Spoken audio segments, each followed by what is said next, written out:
Dans cette vidéo, on va créer nos variables qui vont nous permettre de faire un arrêt départ dans notre projet de régulation tout ou rien.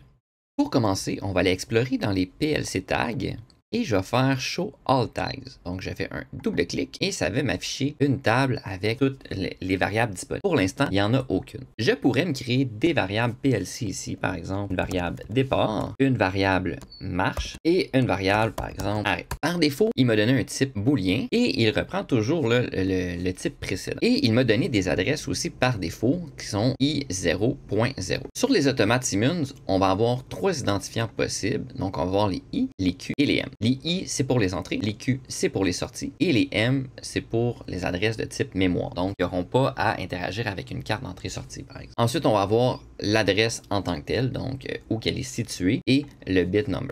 Selon le type de variable que je vais mettre, par exemple, je fais une variable entière, donc je vais l'appeler int, on va changer son type pour un type d'entier. Ici, il me donne une erreur parce qu'un entier ne peut pas avoir un point quelque chose, il faut que ça soit une adresse complète, et il va utiliser un certain nombre de bits. Donc, variable booléenne, on a besoin d'un seul bit, c'est pour ça qu'on a le point. Dans notre cas, on a besoin de l'identifiant IW pour dire que c'est un word, et on va mettre par exemple à l'adresse 0. Et là, ici, on a notre entier qui est à l'adresse IW0, donc un word à l'adresse 0. Par contre, ici, j'ai un problème au niveau des adresses. Parce que ici, on a le word qui est à l'adresse 0, donc notre entier. On a le départ, on a le marche et on a l'arrêt qui sont aussi à l'adresse 0. Donc le word est divisé en différents bits et ces 3 bits-ci empiètent sur l'espace mémoire qui sont ici. Donc si j'active départ, ça va changer la valeur dans mon entier. Donc ça me cause là, des petits problèmes. Personnellement, je vais supprimer tout ce qu'il y a ici. Donc je vais utiliser les PLC tags seulement pour les entrées-sorties. Quand je veux faire de la programmation et utiliser des variables mémoire, je vais aller dans les